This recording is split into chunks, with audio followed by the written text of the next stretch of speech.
Elise, my beloved sister, I feel on cloud nine right now, and I can't wait to share this great news with you.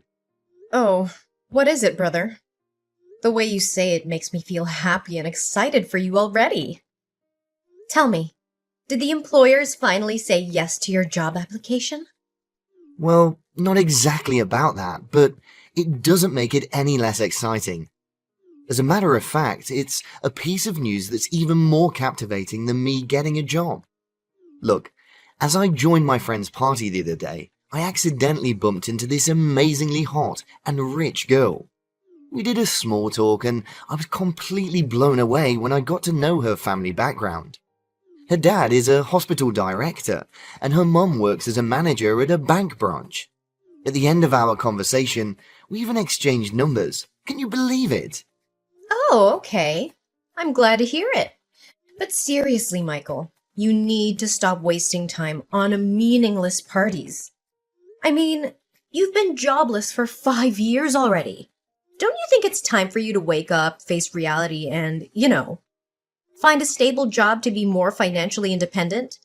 You're about to turn 35 this year, so you can't just rely on our parents and my paycheck for the rest of your life, can you? Elise, you're such a wet blanket. I've had enough of your lectures and I surely don't need you to tell me what to do with my own life. Listen, this new girl I just met, Haley, it's the doorway to my future success. You know that. She even asked me out on a date this Friday, which is totally freaking awesome and unexpected. I can't miss this once-of-a-lifetime opportunity, Elise. So just go out with her. There's nothing to be concerned about. But, Elise, it's not as easy as you make it all seem like. My mind was driving me crazy as I didn't come up with any good plan to steal her heart and rush her to come to reach a commitment with me. Nevertheless, an idea just suddenly crossed my mind while I'm talking to you. Michael, the best way you can charm a girl is to be yourself.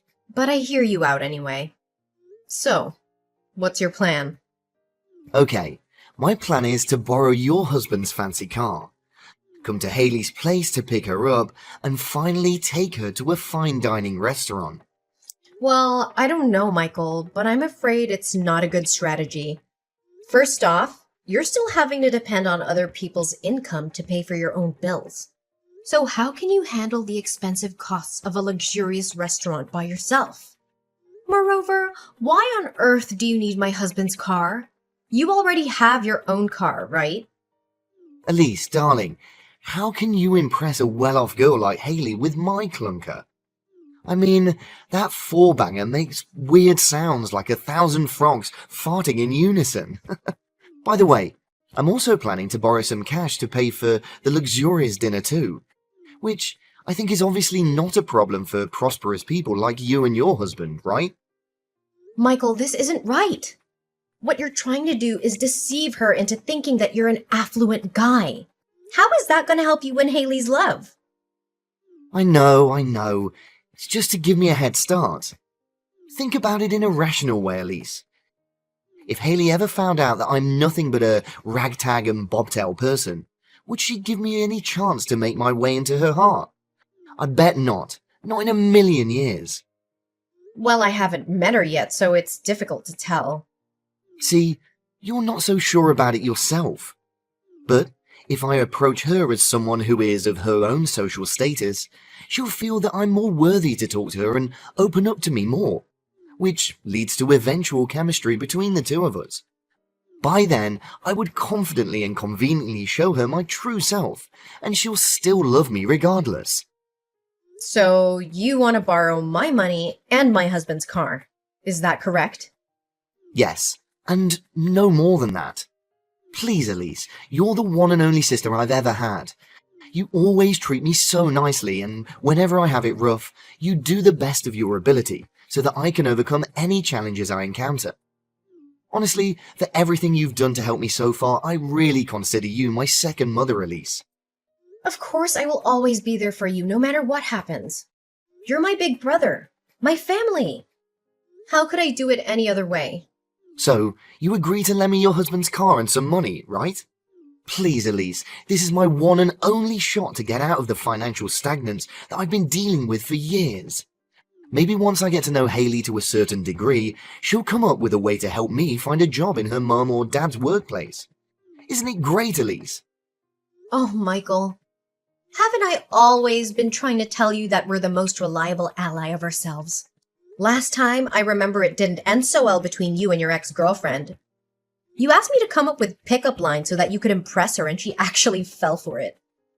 But when you guys actually met in person, you froze like a statue and you had nothing else to say other than complimenting her bum. She was so offended that she made up an excuse and headed home right away without even looking back at you. Hey, Elise, stop being so mean to me.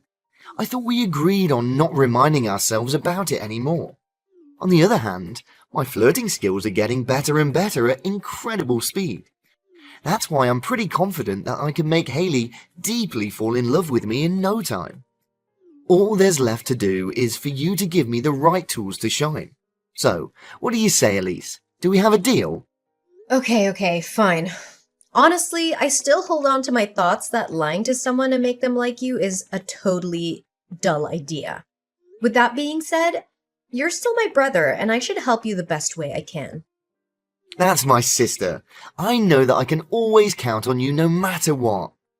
I'll come over to your house and get the car on Friday, okay?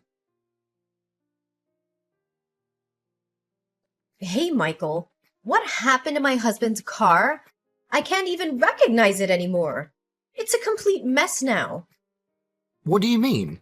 The car still looks fine. Well, I hit a lamppost and the car took some minor scratches, but nothing more serious than that. What? You call these minor scratches? The front windshield is completely broken in pieces. The front bumper is totally crushed, and the rear view mirror is nowhere to be found.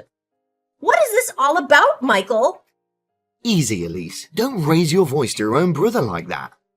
I mean, maybe I exceeded the speed limit a little and got the car to endure some damages. But it was just because I was over the moon when Haley agreed to go on another date. She even praised how good-looking and well-dressed I was. Another thing I can say with confidence that my flirting techniques definitely knocked her off her feet. Oh, I'm so glad that the $5,000 suit you borrowed from my husband actually fit you well. Now back to our main topic. What are you gonna do to compensate for my husband's car? Compensate? What are you talking about, Elise? We're family, right? Don't say to me that you're hard-hearted enough to make your own brother pay for the damaged car, aren't you? Michael, you insisted on borrowing my husband's car, and it's your duty to return it to my husband in one piece. You can't just rely on the fact that we're family members to conveniently shake off your responsibility. I know, Elise, I know, but I just couldn't imagine that a Porsche Cayman would be so difficult to control. Fortunately, the little accident happened after I drove Haley home, or else I would be in deep trouble. Yeah, good for you. Again, what course of action are you gonna take to help my husband fix his car? Did you know that my husband spent nearly $150,000 for that car? Geez, relax, Elise. Your husband's nickels and dimes are nothing compared to what I'm going to gain from Haley's family. In fact, I'll be able to pay you guys back for your stupid car soon enough. So please stop nagging at me, okay? You're incredibly ungrateful, Michael. After finally getting your hands on what you want, you decided to turn your back on me and Asher, right? Oh, come on, Elise. Don't always exaggerate everything like that. I was just so pissed off to hear you complain non-stop about Asher's car. I'm sorry, okay? By the way, I heard Mum said that your whole family's going on a vacation next week, right? Yeah. We will be traveling to Italy next week because my husband was granted some days off. How long are you going to stay there? Well, no more than 5 days. But why all of a sudden are you interested in my family's vacation? Well, I was just wondering if you need anyone to look after your house. I mean, it's a grand villa with a lot of expensive furniture. It would be careless if you just leave the house unattended while you're away, right? Did you know that my neighbor's house was broken into yesterday? The thief stole all of their precious jewels. According to the police, the estimated loss could cover up to over $85,000. Really? I haven't heard about it, but we didn't intend to leave the house unoccupied.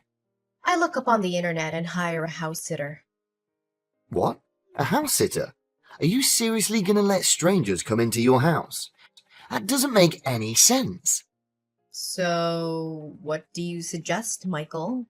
Well, as your older brother, I want to help you save some time and money finding a house sitter by taking care of the house on your behalf.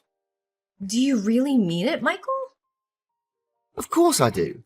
I always have to take responsibility for what I did to Ash's car. You can consider this as an act of compensation. You're welcome. No need to thank me.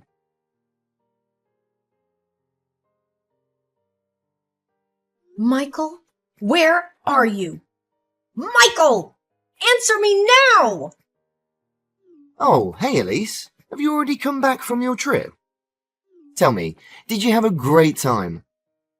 I bet you did. I mean, if spending your husband's big money without having to lift a finger isn't the easiest thing in the world, then I don't have a clue what is. You know what? I am not amused by your mocking tone at all. How dare you ask me such a question? Yes, I was having the best time of my life until I got home and saw this disaster in my house. What have you done to our house, Michael? Well, I wouldn't say it's a disaster. I mean, the doormat was covered in some mud, the curtain rod did break and cause the curtains to fall out of the wall. Some of the paintings have holes on it. What else? Oh, maybe some antiques are a little misplaced. Oops, I also forgot to take the wall clock out of the bathtub. So, you can help me take care of that. But overall, your house is still in good condition, just as before you left. Michael, you can't imagine how furious I am right now. What on earth did you actually do to turn our dream house into this waste yard? First, my husband's car. Now, our house? You're becoming impossible to put up with, Michael. Geez, calm down for a split second, will you? Honestly, you should be thanking me for taking care of everything in your house without demanding a single penny. You would have to pay at least $500 for other people to come and watch over your place. Oh, should I bow down to express my gratitude? Yeah, you bet. I even made your house the most popular party spot in the neighborhood. It's a shame your family wasn't here to tune in with the excitement of the night. Man, it was wild, Elise. But the most important of it all is I got Haley to come over, and we had a lot of fun. You did what? You threw a house party at my place without even asking for my permission firsthand? You know what? I cannot tolerate your lies and your awful behaviors any longer. This has to stop, and you have to be stopped. What are you saying, Elise? I'm so close to getting my hands on Haley's enormous family fortune. You can't just abandon me halfway like this. You know what? I even proposed to her during the party, and she said yes. That's kinda insane when you think about it. Oh, good for you. But are you aware of the fact that none of the things you said to her were true? What I'm trying to say is, everything you claimed that you own, including the clothes you wear, the car you drive, and the house in which you threw the party, belongs to me and my husband. You're doing nothing but deluding your girlfriend into believing that you're actually living a lavish lifestyle. Michael, I can say with certainty that it won't work out between you and your girlfriend. What do you mean by girlfriend? She's my fiancée now. However, we haven't officially engaged yet, so I still have one last favor to ask for. Elise, my loving sister, can you somehow make me, replace your husband's place at his company? I know that Asher's holding a key position which allows him to earn over $170,000 per year. If I'm not mistaken, he's the director, right? Michael, have you just lost your mind? How can you come up with such a ridiculous proposal? You borrowed my husband's car and clothes, our house, and now you even dare to ask to usurp his position at the workplace? Your pathological lying is totally incurable, Michael. Oh, come on, Elise. Just take a chill pill and hear the rest of my story, okay? It's just that I was chit-chatting with Haley. I got carried away and happened to, you know, claim myself the director of a big firm. But how can you blame me? I mean, at least I had to come up with some reasonable explanations for the $1 million worth villa I'm living in. Oh, yeah. That's totally understandable. After that, regardless of how many times I tried to say no, Haley still insisted on paying a visit to my company. Elise, please sympathize with me. I'm sure that if you were in my position, you would be inclined to have come up with the same reason, right? Sure, but the difference between us is that I never lie and get myself into the same absurdity that you're dealing with right now. Look, why don't you just man up? Just this once and let Haley know the truth. Pfft, what are you even thinking about? I can't just blurt out saying that none of these things I told her about is accurate. It's no different than claiming myself a liar. So you're still conscious of the fact that you're a chronic liar, huh? I'm truly amazed by that. Look, all I need your husband to do is to pretend that I was in his position for one day. He'll become my assistant and tell me how to handle things. You know, just give me useful advice on how to maintain professionality. Oh, you can show up at the company and become my secretary as well, if you would like. The more the merrier, you know. Michael, I'm warning you that your lies are pushing things way too far. If you don't stop before it's too late, everything will soon be out of control and you'll be facing unavoidably terrible consequences. I know. Just help me one last time, okay? Once my business is done, I won't bother you and your husband anymore. Fine. After all, you're my brother. How could I say no to you? Yes, I knew you would lower your ego and help your brother out. You never disappoint me, Elise.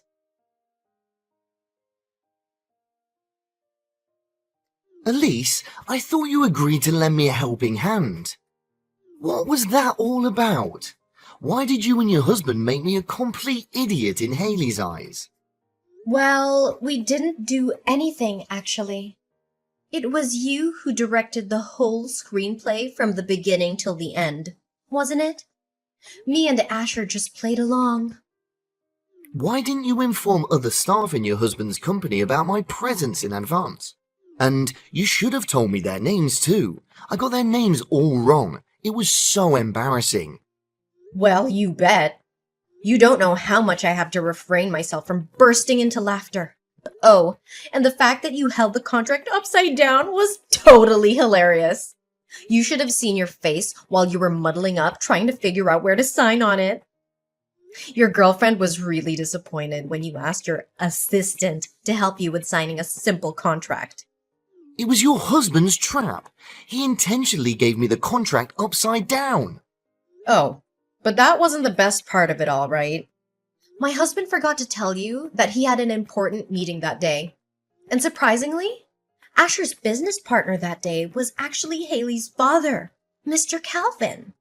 You deliberately withheld the information that Haley's father was coming that day so that you could humiliate me in front of him, right?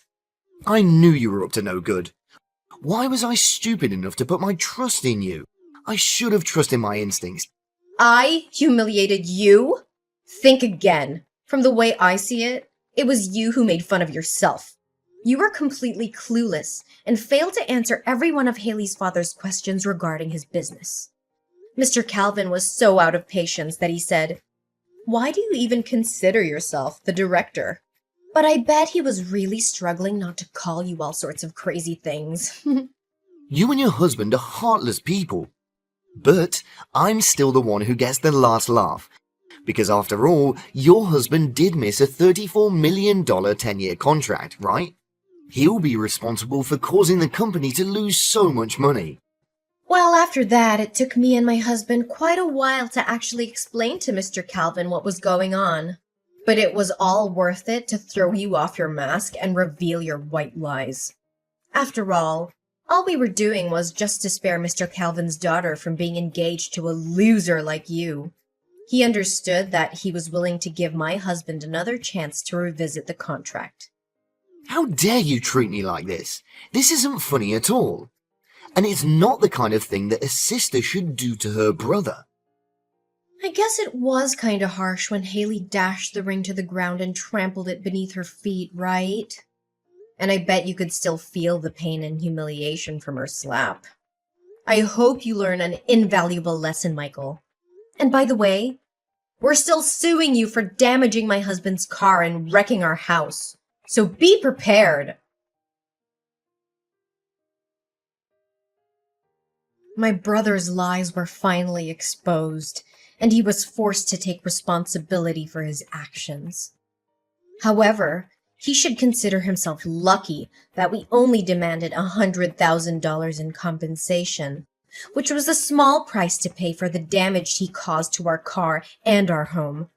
When our parents learned of Michael's wrongdoing to me, they were furious. They immediately cut him off financially and kicked him out of the house. Michael was forced to rent a small house nearby, and he still struggled to build a career on his own.